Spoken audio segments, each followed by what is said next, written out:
are you? This is Kenita, the agent slash investor. How are y'all doing on this lovely day today? Now, as in fair warning, you may hear my children making a whole bunch of noise like my son is right now. And you may also hear their father walking in and out. I try to do these videos when everybody is asleep, but it's kind of hard. So I'm just giving you fair warning. But let's get into it with this video today. Today, I want to talk about being house poor, or is being house poor is a real thing? That is a question that I have seen a lot on my social media platform, especially with me taking my little hiatus from giving birth. A lot of people have regret purchasing their house, or they feel like purchasing a house is no longer the American dream, or is basically out their reach. So I just want to give you like a proper education, because maybe some people or your real estate agent haven't educated you as far as purchasing a home, or how can you go about it, or you probably get misinformation. Just saying. But either way, always go with your gut feeling. Purchase a house when it's I would say convenient or best for you and your family members, not just for the aesthetics or basically post on social media to boost your ego, I guess, if that makes sense. So let's get into it. What is being house poor? Being house poor is basically stating, in other words, you purchasing a house more than what you can afford.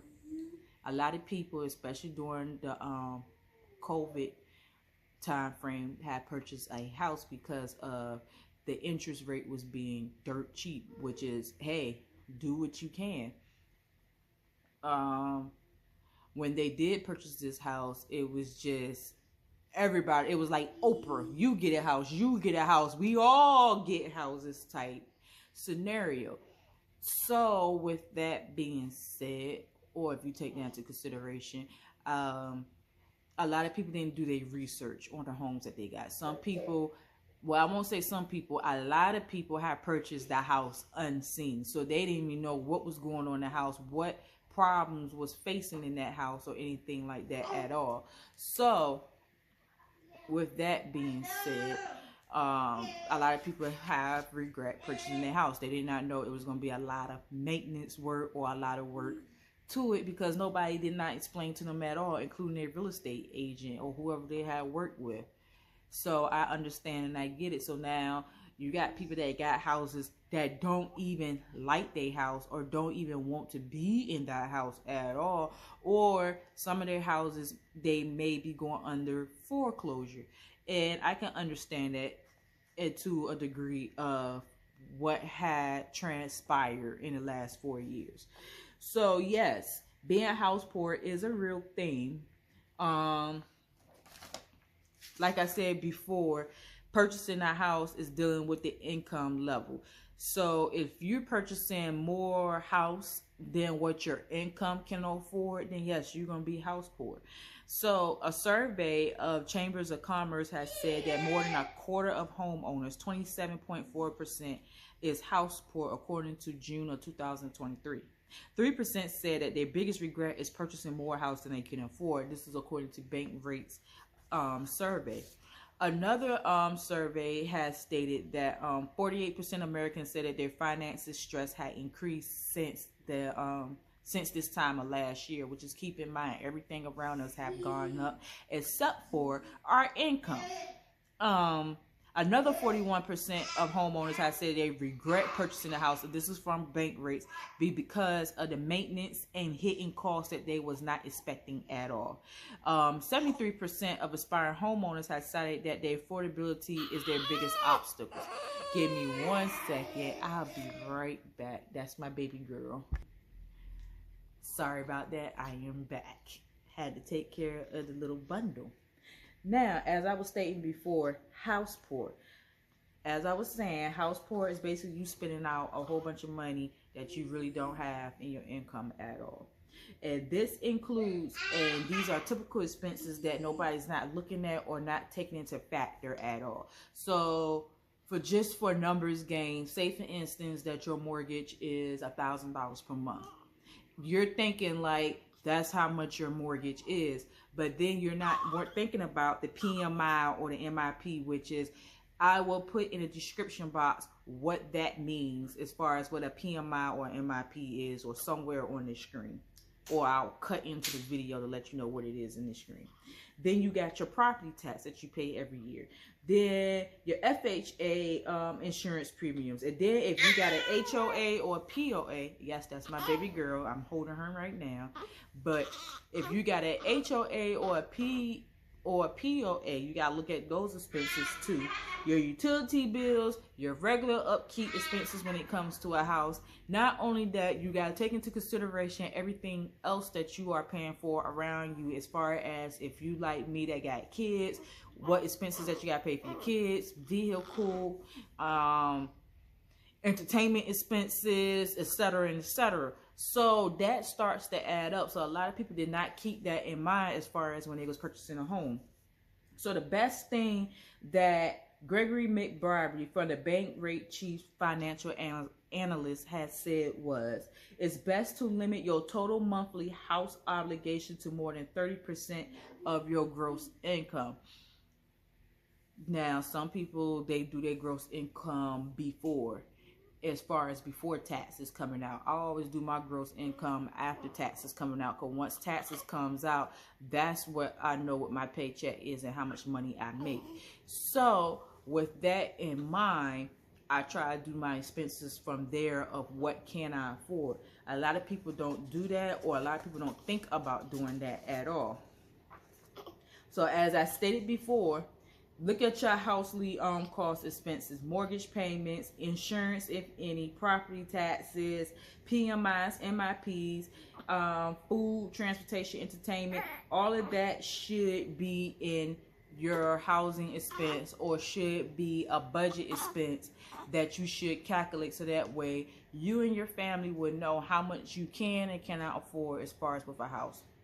Also, another way to avoid becoming house poor is your debt to income, or your DTI.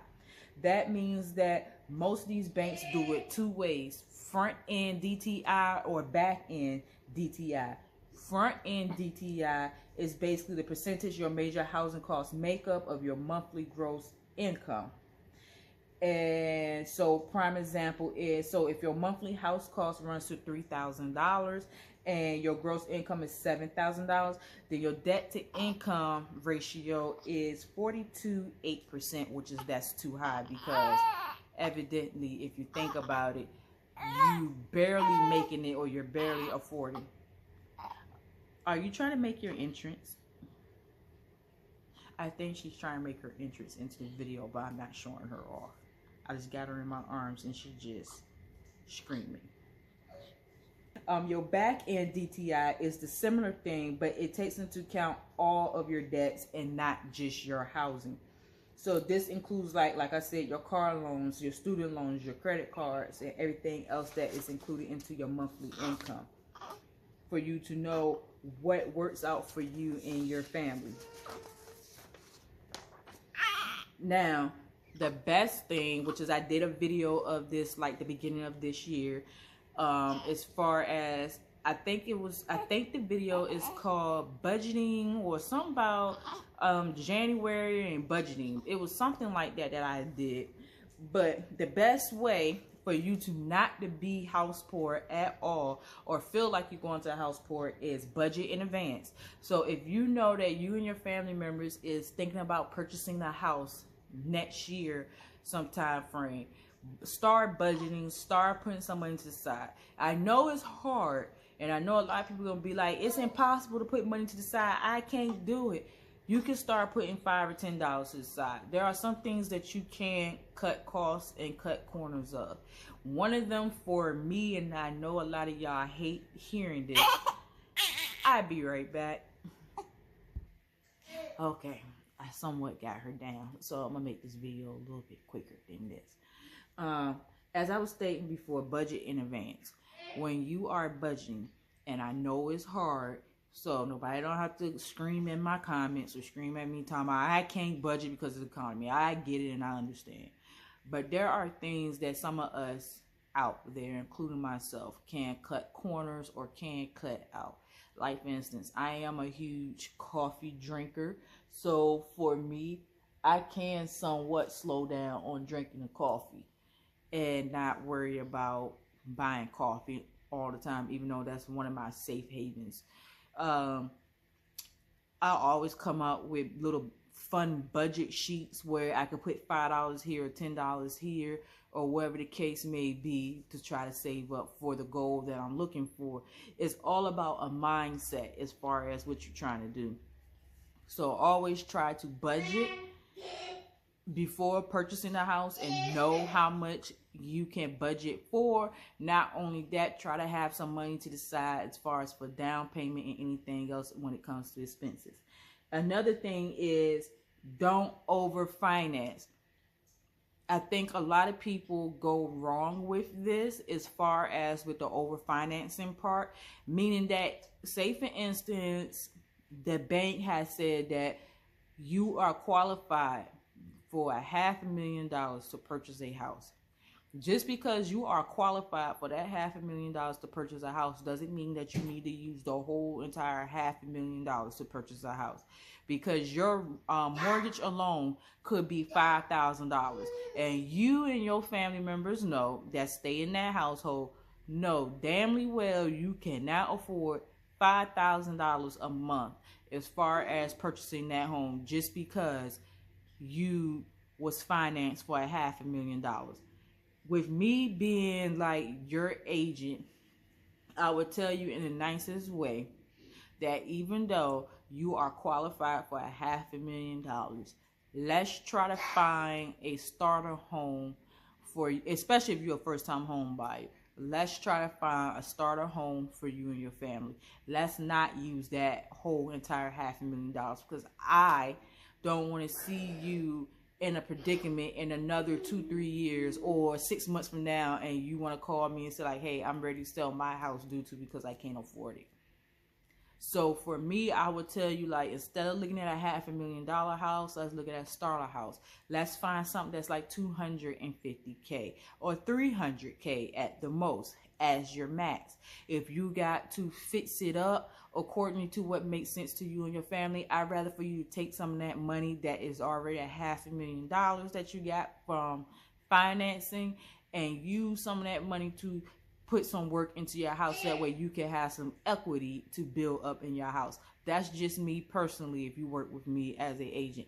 And then there are ways that you can, like I said, not use all the money at all. There are some ways that I don't know, but I don't have a problem asking questions or reaching out to other agents that have been in the game longer than me and have been doing this longer than me, so that way I can look out for you as my client and not see you go into house poor. Another thing is being realistic. This goes back over with don't over finance. Be realistic with your goals. Be realistic with how much you can afford. Just because they offer you $500,000 or $1 million, like I said, doesn't mean that you spend all of that. Be realistic. Know what you can and cannot afford when it comes to being when it comes to you not being house poor. The challenges that's compounded by the fact that majority of Americans, 55%, and this is according to the bank rate reports, say that their wages have not kept up with the rise in household expense, which is, I can understand that. Once again, I'm in that ballpark with y'all too, as far as for that. Our wages have not kept up with the household expenses at all. So I can understand why you are suffering as far as for being house poor. Another thing is for you not to be house poor, try to refinance your mortgage. If you have the opportunity and chance to swipe out your interest rate for a better interest rate so that way you could bring your mortgage payment down some, try to do that. Another thing is lose your PMI. This is more than 20% equity in your home. You could appeal to suspend your private mortgage insurance payment. If you can do that, please try to do that. Another thing, like I said, borrow carefully. You don't want to get into too much debt, but short-term loans or home equity loans can get you over the hump, and consider it. So if you can tap into this, think about it before you put your house up for sale. Boost your income, which is, I know a lot of people hate this as far as with boosting your income, if you could do some side hustles or make something, make dinner plates, anything at all to try to boost your income, to try to pay down your mortgage as fast as possible, or pay down any other expenses in your home so you only can focus on your mortgage, try to do that. Another thing is trim trim spending as far as what's going on in your home. Like if you do a lot of dining out and a lot of traveling, try to cut costs on that the best way you can. And another thing is, if you have to downsize, try to downsize so that way you can be able to afford a home that you and your family is looking for. Now, house poor is not being fun at all, but if you take some of these considerations and recommendations, it can help you as far as for achieving the dream that you're looking for as far as for purchasing your home. As I stated before, if you are in the 7 cities, which is of course the state of Virginia, but if you are in the 7 cities and if you and your family members are trying to purchase or sell a home, please feel free to reach out to me. I'm always here to help. If you have any questions, I will answer them to the best of my ability. If I don't know the answer, I will tell you that, but I will look for the answer for you or point you to the right direction. Always Google me as Kenita the agent/investor, or you can always reach out to me. You could call or text me at 757-447-0666. I'll put all that information in the description box. Anywho, please like, comment, subscribe, and share. And as always, I am Kenita the agent/investor. As I said before, I'm always here to help. And y'all have a lovely day. Bye.